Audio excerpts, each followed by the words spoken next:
deneme bir 2 3.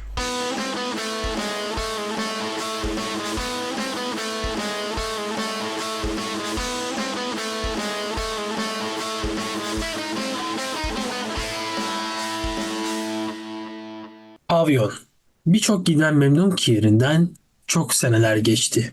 Dönen yok o mesut yerden. Merhaba sevgili dinleyenler. Bu haftaki dosya konumuz pavyon. Merhaba Vino, hoş geldin. Merhabalar.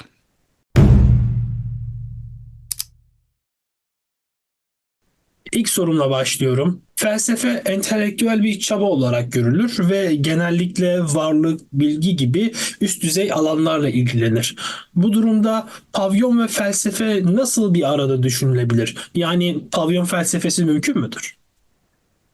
Pavyon var olan bir olgu. Üstüne konuşabiliyoruz. Üstüne konuşabildiğimiz her şeyin felsefesini yapabilmemiz de mümkün. Örneğin antik çağda Aristoteles tragedyanın felsefesini yapmıştır. Tragedya da o dönem insanların mekanı. Dolayısıyla pavyonun felsefesini yapmak da aynı derecede mümkün olacaktır. Sanırım bazı kavramların, bazı alt düzey görülen kavramların felsefesini yapamayız düşüncesi Platon'un idealar kuramına kadar dayandırılabilir. Çünkü Platon'un idealar kuramında otun bokun ideası olmazdı. Bu düşünceye dayanarak bazı insanlar da otun bokun felsefesi olmaz diye düşündü ve felsefe sırça bir köşke çekildi. Felsefe üstüncü konuşma tarzına sahip, varlık, bilgi gibi üst düzey kavramları konuşan bir şey haline dönüştürülmeye çalışıldı ama felsefe en başta insanın günlük hayatına dairdir. Gözlemlerine dairdir. O gözlemlerin ve deneyimlerin yarattığı idelerden yola çıkar. Dolayısıyla pavyon hakkında bir ideniz varsa bunu felsefe haline dönüştürmeniz de mümkün. Peki ikinci soruma geçiyorum. Neden pavyon diye bir olgu var? Pavyon Ankara'daki oda eğlencelerinden çıkmış bir şey. Ankara'da düğünlerden sonra insanlar odalarda toplanıp pavyon benzeri eğlenceleri kendileri aralarında yürütüyorlarmış ve 90'larda bu gazinolara uygulanmaya çalışılmış ve şu an pavyon dediğimiz kültür ortaya çıkmış. Bir ayran kadar yerli ve milli bu kültür. Başka bir şeyle karıştırmamak gerekiyor. Kendine özgü bir alan yaratarak kültür bunu talep ettiği için var pavyon. Diğer eğlence mekanlarıyla da karıştırmamak gerekiyor belki pavyonun neden var olduğunu anlamak için. Örneğin Telebar seks işçiliğinin mevcut olduğu bir mekan. Nightclub zaten bir standart. Pavyonda da size bir illüzyon satılıyor. Belirli bir müstehcenlik var ama asıl sattığı şey pavyonun yarattığı illüzyon. Soru aslında porno varken neden erotik filmler de var demeye benziyor. Bir şeyin varlığı bir şeyin yokluğuna tercih ediliyor demek ki. Pavyondaki illüzyon kültür tarafından talep ediliyor. Peki o zaman sonraki soruma geçeyim. Toplumumuzda erdemli insanların bazı hareketleri yapması ama bazı hareketleri de yapmaması bekleniyor. Erdemli bir insan pavyona gider mi? Öncelikle bizim yekpare bir toplumumuz yok. Her konuda bölünmüş bir toplumumuz var. Bir tarafın sesi fazla duyulduğu için genel geçer ahlak kuramları da bu taraf tarafından üretildiği o gibi düşünüyoruz ama ilk sormamız gereken soru erdemin ölçütü nedir? Gülen insan, eğlenen insan erdemli olabilir mi? Gülmek, eğlenmek, kimi müstehcen zevklere sahip olmak erdemle ilişkilendirilebilir mi? Bu sorulara yanıt vermek gerekiyor. Haz bir insan gerçekliği. İnsanın hayatında haz var. Aristoteles erdemi ölçülülük ve aklı başındalık altında incelemeyi tercih ediyor. Yani siz ölçülüyseniz ve aklı başındaysanız nereye giderseniz gidin bu sizi erdemli ya da erdemsiz yapmaz. Örneğin Aristoteles'i alıp gitseydik pavyona en fazla diyeceği şey Arap sen içme bokunu çıkarıyorsun olurdu. Çünkü ölçülü olman gerekiyor erdemli davranmaya devam edebilmen için. Dolayısıyla pavyona gitmek kendi başına bir insanı erdemli ya da erdemsiz kılmaz. İnsanı erdemli ya da erdemsiz kılan nerede bulunursa bulunsun yaptığı davranışlardır. Peki erdeme ek olarak da iyi ve kötü ile alakalı bir durum var. Pavyon ve benzeri eğlenceler iyi ya da kötü gibi ahlaki değerlerle yargılanabilir mi? Her şey yargılanabilir, her şey sorgulanabilir. Bir insan davranışının olduğu yerde, bir insan ediminin olduğu yerde ahlaki bir sorgulama yapmak da mümkündür. Platon kendi devletinden konus mimesis yani taklit olan sanatı icra edenleri kovmak istemişti. Genelde dinden temellenen ahlak eğlenceye topyekün savaş açmış durumdadır. Sokratik okullardan Kirene okulu ve Kinik okulda insan yaşamının amacının mutluluk olduğunu belirtmesine rağmen haz konusunda iki farklı görüş benimser. Kirene okulu hazın olumlu olduğunu düşünürken Kinik okulu hazın insanı tutsak ve bağımlı kıldığından dolayı hor görülmesi gerektiğini düşünür. Soru aslında bu anlamda hazın kötü olup olmadığı ile ilgili, hazzı bizim kabul edip etmeyeceğimizle ilgili. Bana sorarsanız haz kendi başına ne iyi ne de kötüdür. Aynaya baktığınızda gördüğünüz surat kadar gerçek ve oradadır. Onunla ne yaptığınıza göre iyi ya da kötü olabilir. Ya da ne iyi olur ne kötü olur nötr durumda kalır. Örneğin hazzı bir ilke olarak benimsedik diyelim. Fakat öyle bir pratiğe sahibiz ki yaptığımız edim haz aldığımız edimi bir daha yapamamamıza neden oluyor. Kendimize zarar verecek biçimde davranıyoruz. Böyle bir edimin iyi olduğunu savunamayız. Nereye gidersek gidelim belli ölçüler ve belli ilkeler çerçevesinde davranmalıyız. Şöyle bir şey söylemek istiyorum. Şimdi bizim kaynaklarımız sınırlı, doğru mu? Maddi olarak. Doğru. Doğru. Şimdi bu sınırlı kaynağı belli bir kısmını ben pavyonda harcayacak olursam bu beni ahlaki olarak kötü bir yere sokmaz mı? Yani şundan bahsediyorum. Ben bekar bir erkeğimden daha ziyade benim bir ailem var ve onlara karşı sorumluluklarım da var. Şimdi maddiyatımın belli bir kısmını kimilerine göre harcıyor veya kimilerine göre çarçur ediyorum. Hani oranın yorumuna şu an girmeyelim. Şimdi bu durumda da ahlaki olarak kötü bir davranışta bulunmuş olmuyor muyum? Üstlendiğiniz bir sorumluluk varsa, eğer o topa girdiyseniz ve sorumluluklarınızın gerektirdiği bir meblağı kazanmanız gerekiyorsa ve bu sorumluluklarınızı ihmal edecek biçimde bu tür eğlence mekanlarına gidiyorsanız bu ahlaki bakımdan iyi olmaz. Ama harcadığınız miktar ahlaki sorumluluğunuzu etkilemiyorsa bunda bir kötülük yoktur. Anladım. Yani sevgili dinleyenler, zenginseniz pavyona gidebilirsiniz ama fakirseniz ve aileniz varsa gitmeyin. O zaman öyle diyorum ben. Doğru. O zaman öyle diyorum. Bu noktada sizi toplumda ayıplayıp o zaman ahlaksız olarak değerlendirirse bizim bakış açımızdan da herhalde ikisinin bir kesişim kümesinde bulunuyor olursunuz. O yüzden siz doğru yolda olun diye söyleyelim. O zaman sonraki soruma geçeyim. Pavyonda halk danslarının ve müziklerinin yozlaştırıldığı düşünülür. Bazıları içinse pavyonda sergilenen performanslar estetik bakımdan sanat olarak değerlendirilir. Pavyonda sence sanat var mı? Dansı ve müziği iki kategoride değerlendirelim. İki farklı kategori olarak değerlendirelim. Dans pavyonda bir performans olarak sergileniyor. Ve bu performans bir güzeli arzulayarak yapılıyor. Yani saçma sapan hareketler yapıp sadece kıçını göstermeye çalışmıyor orada insan. Belirli figürler, belirli estetik değerler ifade etsin diye yapılıyor. Ve belli bir çalışma, belli bir emek gerektiriyor. Danslarda güzel olduğu düşünülen figürler ön plana çıkarılmaya çalışılıyor. Orada yapılan dansı estetik içerisinde değerlendirip güzel olanla kıyaslıyorsanız sanat icra ediliyordur. Eğer oradaki dansa yoz derseniz tüm dans sanatları içinde aynı şeyi söyleyecek bir yön bulabilirsiniz. Belki müstehcen kısımlar bulunduğu için, müstehcenlik ön plana çıkarıldığı için kesin bu dans yoz olarak adlandırılmaya çalışılıyor ama müstehcenlik ve yozluk aynı şey değildir. Bir şeyin müstehcen olması onu yozlaştırmaz. Müzik konusuna gelirsek sanırım zaten aynı biçimde dansla müstehcenlik konusundan dolayı sanatın dışına itilmek isteniyor pavyonda yapılan müzik ama bizim zaten halk müziğimiz aşağı yukarı böyledir. Bizim halk müziğimizde pürüpak, zemzem suyuyla yıkanmış bir müzik değildir. Örnek vereyim. Kütahya yöresinden Yavur Rahime türküsü vardır. İçinde şöyle bir söz var. Masa altı örümcek eğilivese görünecek. Başka bir türkü. Eline dümbeleği alıp koşuyor. 15 yaşında Nazife Hanım'ın peşinden. Başka bir türkü. Tarlanın tezeklisi, öpünce hoş olur avradın göbeklisi. Cem Karaca bile bir şarkısında şöyle der. Dedim ak memeler oy, dedi koynumda, dedim ver öpeyim, söyledi yok yok. Feryat atar bildiğiniz daha sonra da. Zaten bir şey, halk şiirinin bestesi bu. Dolayısıyla da çok yadırgamamak lazım böyle şeyleri. Bu topraklar şiirinde, türküsünde 1000 senedir bu tür konuları işliyor. O zaman 6. soruma geçeyim.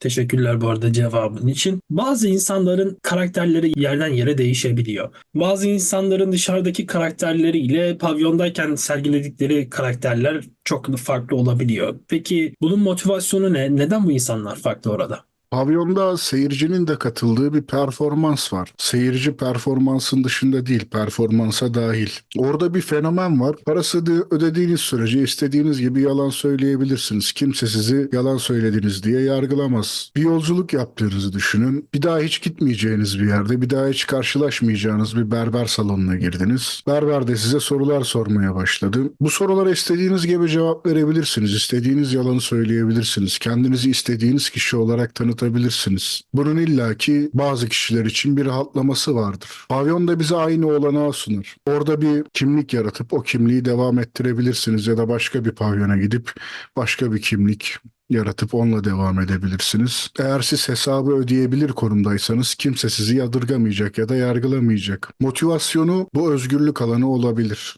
Ben çekip gidip başka bir şehre gidersen de sıfırdan bir kimlikle de başlayacağım. O bu noktada benzer olduğunu söyleyebilir miyiz? Aynı şey değil çünkü bir yerde başka bir yerde yaşamaya başladığınızda gündelik hayatta olacaksınız ama pavyon gündelik hayat değildir. Size o gündelik hayatın devamlılığını ve sürekliliğini dayatmaz. Pavyon gittiğiniz anda oluşan ve kapıdan çıktığınızda kaybolan bir illüzyondur. Dolayısıyla o illüzyon evreni içinde davranırsınız. Aynı şey olduğunu düşünmüyorum. Yedinci soruma geçiyorum. Pavyon neden bağımlılık derecesinde müşterileri olan bir sektör? Neden bara düşmek, meyhane alemi gibi terimler kullanılmıyor da pavyona düşmek, pavyon alemine dalmak gibi söylemler kullanılıyor? Meyhane alemi, bara düşmek gibi terimler kullanılmıyor ama rüya alemi, hayale dalmak gibi terimler var. Belki pavyon bardan, meyhaneden çok rüyaya, hayale benziyor. Orada sunulan bir mizahsen var. Arzu edilen şey arzu edildiği biçimiyle veriliyor sana. Dünyada çözülemeyen problemlerin var belki. Gündelik hayatından memnun değilsin. Sonra kapıdan giriyorsun, kaçıp her şeyin ışıklı olduğu bir evrende yeni bir hayata başlamış gibi oluyorsun. Çünkü her şeyden önce bir mimesis, bir taklit ögesi var. Arzu edilen, arzu edildiği biçimiyle taklit ediliyor. Ve seyirci olmak istediği şeyi olmak istediği biçimiyle taklit ediyor. Bir konsomatris ile flörtleştiğinizi düşünürsek orada görmek istediğiniz ilginin taklidini göreceksiniz. Miller'lar, kadehler, gelip gidecek. Daha sonra siz hesabı ödeme zamanı geldiğinizde de al işte sana katarsis. Demek ki size sunulan şey eğlenmekten fazlası. Orada sunulan haz ögesi sizin bireysel ilgi görme, bir şeyin parçası olma gibi isteklerinizi tatmin ediyor. Dış dünyada buna benzer bir memnuniyete erişemiyorsanız doğal olarak bu evren bağımlılık yaratıyor. Psikoloğa giden bir kişi benzer hizmetten yararlanamaz mı? Kendi dertlerini anlattığı. Blog size istediğiniz ilgiyi vermez. Birisine bir şeyleri anlatıyor olmanız, birisinin sizle ilgilendiği anlamına gelmez. Yalnız bir insan olduğunuzu düşünün. Hayatınızda kimse yok, arkadaşınız yok, eşiniz, dostunuz yok. Ama bir şekilde para kazanmayı da beceren bir insansınız. Pavyona gidersiniz, orada açarsınız 10 şişe rakı masalara. İşte bütün kızlar oyuna dersiniz. Herkesi dansa yazdırırsınız. Bütün masalar size dönüp şöyle bir bakar, şöyle bir kafasını sallar. Ne oldu? Hayatınızdaki yalnızlığınız bir an için aralanmış oldu. Yani psikoloğun aştırmaya çalıştığı şeyi zaten bir anlığına da olsa aşmış oldunuz. İnsanları hafife almamak gerekir. İnsanlar sadece kafasının içinde bir şeyleri çözen varlıklar değildir. Eğlence mekanları, bu tür mekanlar zaten belirli mizahsenleri oynamak için var. Bir konsomatris temelde ilk görevi, en büyük görevi sizi nasıl bir ilgi beklediğinizi anlayıp onun rolüne girmektir. Yani hayatınızda bulamadığınız aşkınızı buluyormuş gibi düşünün bir an için. Ve bazısının belki konsomatrisin bile rolüne giremeyeceği düşünceleri vardır. Ona da ne eylesin konsomatris artık. Peki bana bu kadar ilgi gösteren biri var. Bu bir illüzyon. Bunun farkındayım ama o kadar çok içindeyim ki artık benim için bir noktada gerçeklik gibi oldu. Peki bunun bitiyor olması veya buna bir ara veriliyor olması, bağımlılık derecesinde kendini kaptırmış kişilerde psikolojik farklı sorunlara yol açmaz mı? Ya bu tür insanlar kendilerine haz veren her şeyle ilgili bu tür sorunlar yaşayabilir. Takıntı haline getiriyorsa bir şeyi zaten onun potansiyeli çok iyi bir potansiyel değildir. Ondaki kumaş çok sağlam bir kumaş değildir. Burada kötü olan pavyon değil kişinin kişilik özellikleridir. İlk önce kendini değiştirmeye başlaması lazım. Eğer her şeyin bokunu çıkaran bir yapısı varsa sadece pavyondan değil haz veren her şeyden uzak durması gerekir belki. Yani eğer kişinin böyle bir yatkınlığı varsa bu kişi için pavyon gibi bir ortam felaket sonuçlara yol açabilir.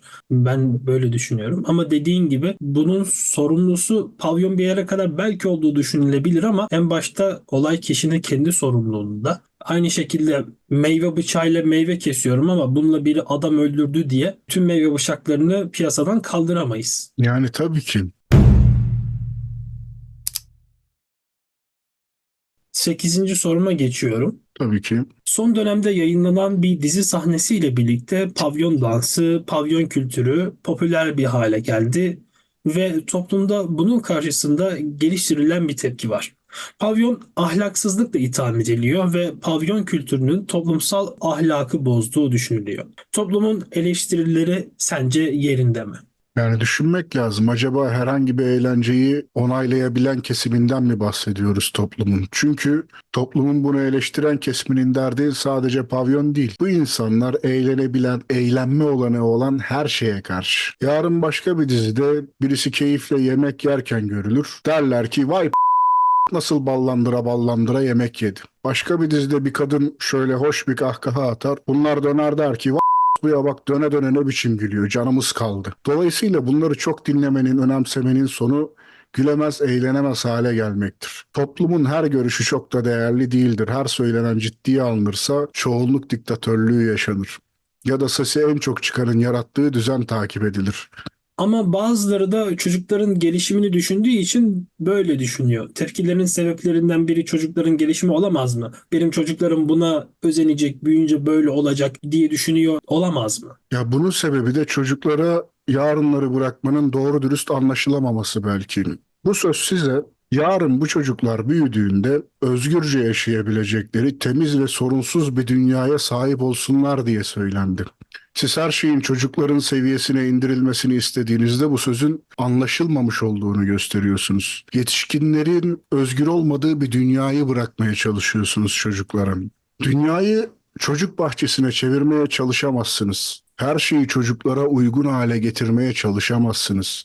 Eğer çocuklara göstermek istemediğiniz şeyler olduğunu düşünüyorsanız basitçe bunları göstermezsiniz ve sorun çözülür. Her şeyi eleştirmesini bilen ve herkesi kısıtlamaya çalışan toplum sanırım kendi çocuklarının neyi izleyip izlemediğini, neyle ilgilenip ilgilenmediğini de takip edebiliyordur. Edemiyorsa da bunun sorumlusu yetişkinler değildir. Anladım. Peki bu gibi dizinin herkesin görebileceği bir yerde televizyonda gösterilmesi sence doğru bir davranış mı? Ya da parasını ödenip şifresinin girildiği, yaş kontrolünün daha sık olduğu bir internet platformunda yayınlanması mı daha iyi olurdu? Yani Türk aile yapısını düşündüğüm zaman çocukların bu akşam dizim var diye televizyonun karşısına geçip kumandayı ellerine aldıklarını düşünmüyorum. Televizyon zaten daha çok yetişkinlerin kullandığı bir alet. Çocuklar daha çok internet kullanıyordur. Dolayısıyla herkesin görebileceği bir yerde oynatılıyor olması bir şeyin onu herkesin görmesi gerektiğini göstermez. Eğer sen bu tarz bir yayından hoşlanmıyorsan basitçe izlemeyebilirsin. Peki bundan çocuklar haz duyuyor ve buna yöneliyorlarsa ve ebeveynlerin de bir yere kadar kontrolü varsa bu noktada bütün sorumluluğu ebeveynlere mi atmak doğru çözüm olur? Yoksa belli başlı yönlendirme ve kısıtlamaların olması mı daha doğrudur? Ya da ne yaparsak yapalım buna hiçbir şekilde çözüm bulamaz mıyız? Ya ben pedagog değilim. Çocukların neden kötü etkilenip neden kötü etkilenmeyeceğinin ölçütünü koyamam. Fakat bir çocuk herhangi bir müzik klibi izlediğinde muhtemelen bu tarz görüntülerin bir dizide oynatılmasından çok daha fazla şeye maruz kalıyor, görüntüye maruz kalıyor. Bunun bir çocuk gelişimi konusunda etkili bir konu olduğunu düşünmüyorum. Bu tamamen toplumun belli kesiminin eğlenen insanlara hor gözle bakmasından kaynaklanıyor. Ben hocayım ben gülmem meselesi bu. Ya burada bir sorumluluk olduğunu düşünmüyorum ben. Çocukları yetiştirmek ebeveynlerin sorumluluğudur. Çocuğunun belli açılardan gelişmemiş ve görmemiş olmasını istiyorsa bir ebeveyn bunu engelleyecek potansiyele sahiptir. Sen toplumun tümünü engelleme hakkını kendinde bulabiliyorsan kendi çocuğunu engelleme hakkını da kendinde buluyorsundur zaten. Benim çok sana bir akıl vermeme gerek kalmaz. Peki o zaman Vino sana teşekkür ediyorum. Sevgili dinleyenler bugünkü konuğum Vino'ydu ve bugün pavyon hakkında konuştuk. Bir sonraki programda görüşmek üzere. Hoşça kalın.